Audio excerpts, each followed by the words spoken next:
starting to record right now. So,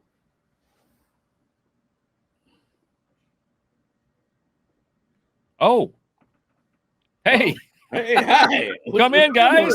What I up, just fellas? haven't had. My boss won't let me eat lunch, and so I have to get it in where I can. Oh, I understand that. You're gonna be eating crow this week. Oh wait, you won. Never mind. I will not answer the door when you knock. Oh. You might leave something lit outside of the door. Oh, what are we doing? This is after the bell, right? This is Yeah, Wednesday. this after the bell, at least today. After the bell. Let's get serious here. I'm Darin with Arbitrage Trade, and this is Wednesdays after the bell, and we're on episode about 5 or so. I don't know. I keep up with the wagers now. That's how I keep up with it. Which stay tuned at the end. I have a surprise for you. And my guests are. This guy is so happy. Right? No, that's the food I ate. My guests are Daniel Hopwood, who is an ex-institutional wealth manager, and our founder and CEO, and the programmer extraordinaire is Royce Wells. I don't know about extraordinaire, but yes, I'm mediocre at this point in life. But we'll keep going. The inventor of the bands, because bands will make you dance. Yes. All right. So bands will make you dance all the way to the bank. I am the resident retail investor, otherwise known as an ape, because that's what the media decided we'd be called, because we live in the basements of our parents' rooms, even if they're not alive. God bless their soul. And I have more lighting, though. I let more light in this week. It didn't help. I busted out a wall. I said I need daylight. Oh, great. So I need less light. Is that what you're saying? Please, less light. All right, let's get started here. Let's stop being silly and let's talk about the market. Oh, that's silly too. Let's talk about the markets. So what is going on right now, Royce? Give your overview of the markets.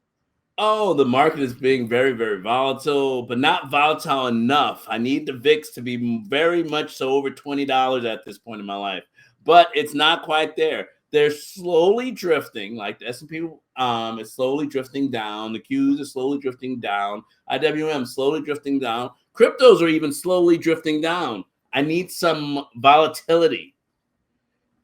So no channels. You want volatility. You want stuff. I want volatility. Well, there are definitely channels, but most people can't see them. But in those channels, I need them to basically break their norms for a brief moment, so that way probability and statistics will expand to allow us to get the downtrend we've been waiting for. Gotcha. You want wider channels? Yes, absolutely. Okay. And then touch up and down. I like thick channels. Make money up, make it down. Right. Absolutely. I've lost adjectives now. I have no more. Daniel, any inputs on markets this week? Yeah, no, I mean, Royce is right. Things have been trending down. They bounced a little bit going into this week, just because over the last week or two, things lost about 5%. So, bound for a little bounce in the correction. But, the top tech companies have lost over $930 billion in market cap, which, including things like NVIDIA, which was the darling only a few weeks ago. And, we've seen a mild shift back to this is the first time in months where Exxon's been more valuable than Tesla. So wow, are tides changing as inflation continues to be not so transitory? Who knows? That's symbolism there. Gas more than EV company. Oh, okay. I mean, anytime after they popularity too, money and there's inflation, commodities typically do really well on a 10-year cycle. Yeah. So since this is after the bell, we'll just say that after the bell today, that pretty much everything was flat. At close, the Dow was down 0.1. NVIDIA was up a little bit. Flat line. A little bit. I'm talking about the overall indices. Yeah, fair enough. But yes, and then of course Tesla. I must move on because this is the weekly Tesla update. No, it's after the bell. Yeah, this is actually a podcast about Tesla. But Tesla, Elon's our next guest. Tesla. Stay tuned and subscribe. The Tesla, they had an ER, and everybody said doom and gloom, but a surprise happened. What a surprise! And Tesla shot up right after the ER, and they said because they're going to make cheaper cars. Oh, any comments? It has nothing to do with 10,000 people being let go. Nothing. Might have helped. Stop deep diving here on this show, Royce. Don't dig deeper than the surface. Come on. I mean, we're not supposed to do that. It was needed. As he said, he felt that it was really, it hit really close to home, and his statement. when he's losing part of his family. Do you think every year he does a performance evaluation on his family and cuts the bottom 10%? I wouldn't be surprised. 20. Have you seen that truck? Well, That's why he has so many kids. He's got to keep replacing them. The Cyber, just don't go as fast as you can in the Cyber. You're fine. It won't get stuck. It'll just you can go. Speaking of channels, you got this channel here, but don't go to the very top because then you're stuck right up there and you will crash and die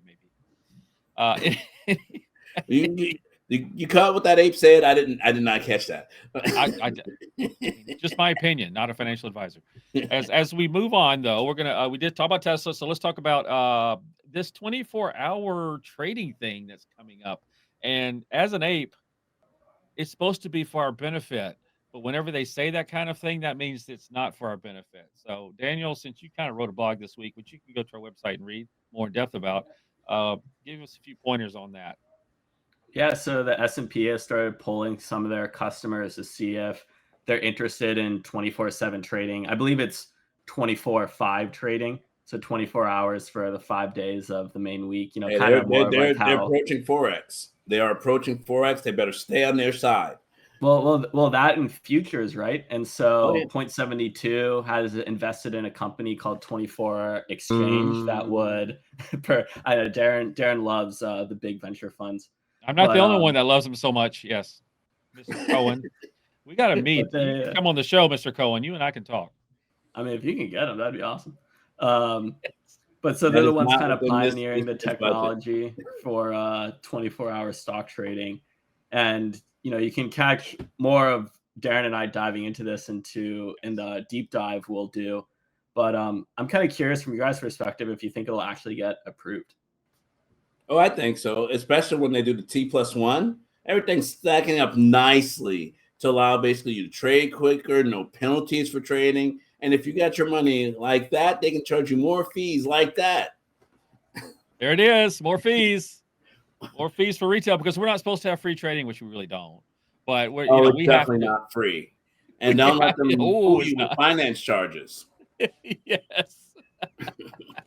They're going to find a way, one way or another, front end or back end, to make money. The broker always wins, just so you know. Pays to be the house. Yeah. Yes, house odds. So let's move on just a bit quicker here. What about you brought up a new R&D regulation that's happening? Let's tell our watchers what's going on there because it may be something new for them they haven't heard. What's this R&D regulation? So I believe this was when Trump was president. A bill or law, whatever, was passed saying that in a few years' time, that companies in the U.S. they would have to amortize their R&D spend over 5 years instead of putting it all in the front year that it's incurred. So you can think of companies like Amazon did this for like 20 years before they ever turned a profit because they took all of their income and put it back into research into the company, so they were able to declare no income, so they don't have to pay as many taxes, right?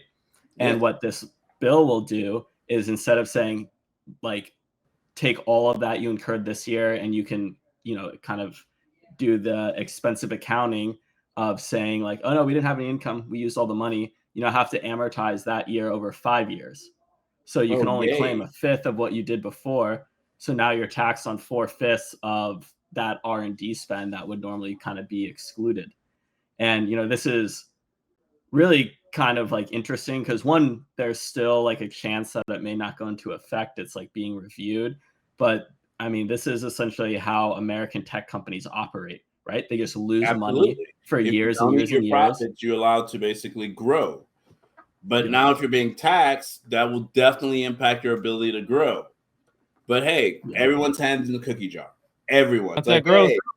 Hey. Go ahead and stunt that growth. I mean, what companies wouldn't be here today if it wasn't for that? And money getting tighter and tighter. It's got to be about that. Yeah, absolutely. And since most companies fail in the first 5 years, this is great. So all those incubator companies that are just starting and getting out, that if this goes into effect, you're definitely going to see them hurt. Right? So, I mean, AI may be a nice ticket, but it might be stunted as it's basically being overshadowed with a whole bunch of taxes and regulations. Then you have something else to blame, maybe a possible crash on, because there's just Would you say there? Up nothing. Say anything. 20% pullback. I didn't say anything. What? Right? What? We said but the media, it's a 20% increase. We're going to go back up to 5,500. It's going to be eaten all by inflation, all of it. Well, let's. Anything else there, Royce, about R&D regulation that you see could be something bad that's going to happen, just besides liquidity? I think it's even less liquidity in the market. There is definitely less liquidity in the market, but this is the one thing that that always baffles me, right? Most are smart money. I won't even say most. I say smart money. When they make it where the interest rate is so high that it's safer to put your money in the bank than to be in the market, why would everyone hang out in the market? Right. So it just makes sense to go sit on the sidelines, wait for it to crash, and then jump back in. Yeah, we can talk about bond yields and markets and treasury and treasury and gold and silver, and I mean throw it all in. It's all relative, right? High. Did you say obnoxiously? Obnoxiously. Like remember we were watching something Saturday talking about how high gold was. Yeah, but if inflation continues to trend up, then you want to be in the market to ride inflation because it'll help you outpace it more than sitting in the bank. Assuming, I don't know, with 8% guaranteed with no drawdown. I feel like we just did all that. What you're talking about, Daniel. I think it's time to move on to something else. I don't know, the free money. You got to pay the pipers eventually. Sometime you can only hide that for so long. At some point, somebody has to pay the piper. So, no, it's called modern monetary theory. You deflate your debt away, or sorry, inflate your debt away. I don't know what you're talking about. As long as you have the world doing all of your direction, if the world will take all of your direction, yes, absolutely. Which so don't say $100 106, a little bit under 106 this week as well, or right now. I think. So let's get on to Royce and his special that we have every week, which is I have a special. Oh boy, here we go. Yeah. Are you ready, Royce? I guess let's go. Us? You got like a chart that's ready? I'm looking at WIF. WIF. What is this? WIF and Tether and Binance? Is Binance still around? It's a crypto. It's what is it? Dog with hat? Dog with hat. Dog with hat. All right. So we're looking at Dog with hat. This guy, he's been having a nice little run. He's brand new, came out roughly, what is this? Like March 5th. So he's not even 2 months old. But he's literally sitting at about $3 and something, opened up at about I want to say $1.18. So he's almost triple.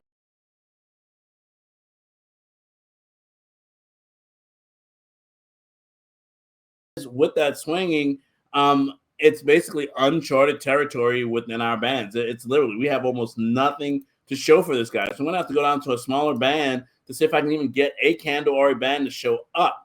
So it looks like from where we are going to the intermediate band, which is the middle of our system, he's just starting to get that band, and the compass line is testing our RSI line on this 4-hour time frame. If he can manage to get over, that means the blue line gets over the light blue line, then we might have a chance for more up. I am not sure exactly where this guy is going or how they predict where it's going, but according to arbitrage, it looks like he has a top out value of about 362. And basically, if you're looking for a place to get him, somewhere around 250-ish based on these smaller time frames, he's keep finding support near the $2.50 range. With everything going down, maybe finding something to basically park some money in, this might be a very good choice for that. So if you're playing cryptos and if you're still playing on Binance, go Binance or crypto.com or what's it, Coinbase. Yeah. And if they offer it, you might want to look into getting some. That's all I got for this week, guys.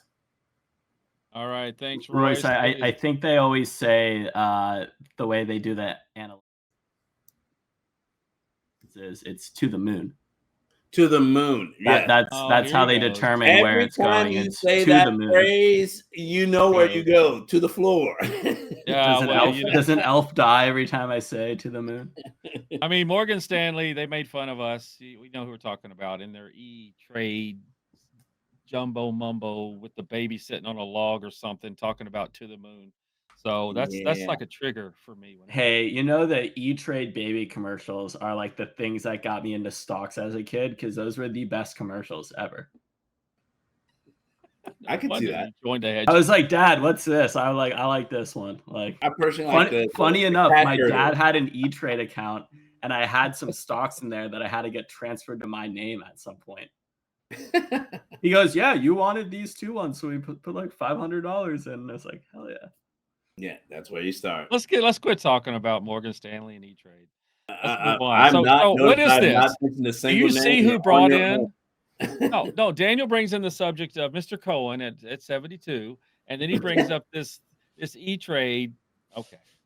Notice it's all institutional guys. Got enough. Why don't you go on vacation, Daniel? Oh yeah, I'm working on it. Hey, at the time, I don't think E-Trade was owned by anyone. Okay.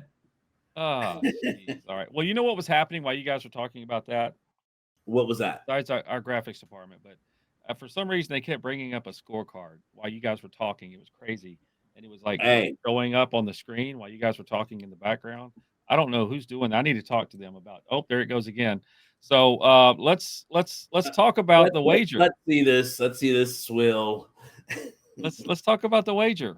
So if we were talking about VIX, right? So who had what? I had below. What did I have? Below 17? I believe, according to our matter, most 17. I had above like 19, I think. I was below 17, and then Royce was 17 to 20, and then Daniel. And you, I believe, sir, were below. Right. So at closing today, I believe we actually were below 16 even. So I was really right. It's currently 19, just so you know. Just kidding. What happened after market close? Of course, that doesn't matter. And it went back. So I will officially show scoreboard. So we have me, or quote, the apes, sitting at 2. Daniel at 1, going on vacation. So we can't even tie it up next week. He won't be here. And Royce is at 2. So 2 to 1.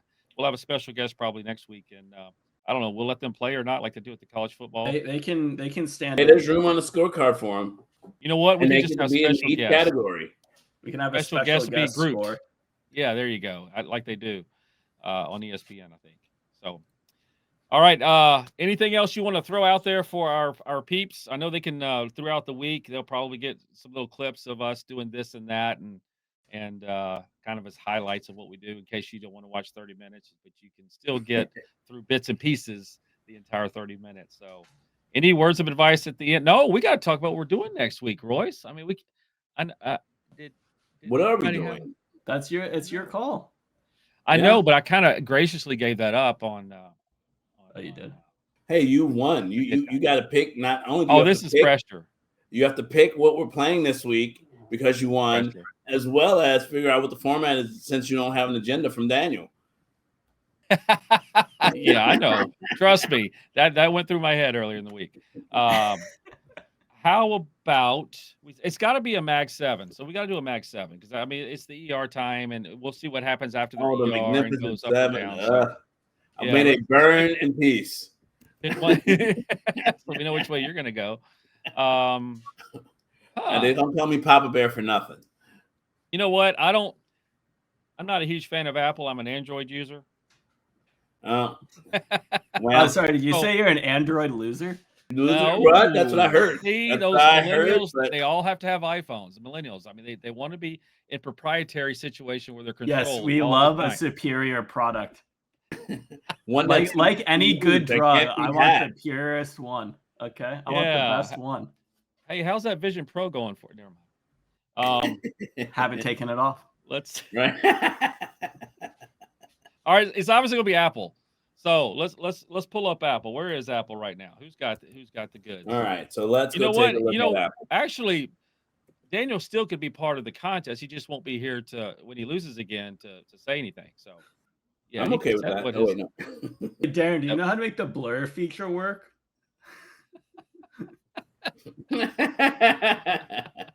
I could take you out right now. Just take you completely out. Video out.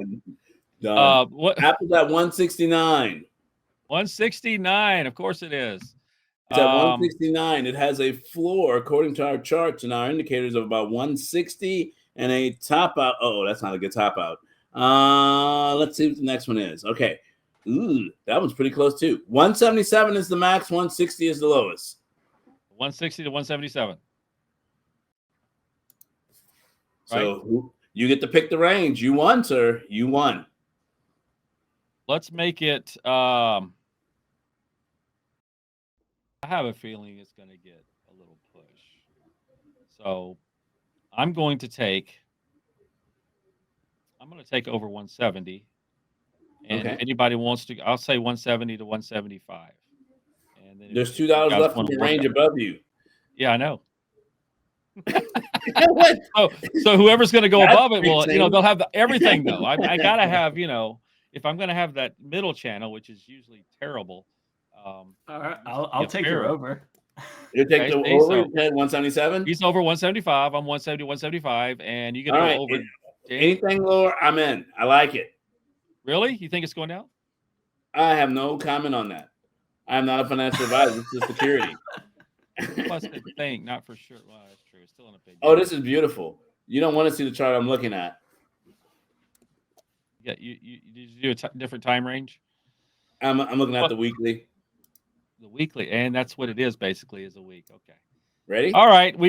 It's the bet is in. The wager is in. It's going to be beautiful. The keys to the bathroom are at stake one more time. So we have me 170 to 175. Royce below 170, and Daniel above. Daniel's basically trying to push probability. Let's see if he can make it. No, he probably owns a lot of stock. I like to find Applehead. He's a Bitcoin Applehead. I got a new term for you, Bitcoin Applehead. That does feel quite insulting. Good target. I don't know why. Bitcoin Applehead does feel quite insulting. Nice. Bitcoin Applehead. Bitcoin Applehead, Android lover. All right, guys. Thanks. It was fun. Let's do this one more time next week. See ya. Later. See you guys.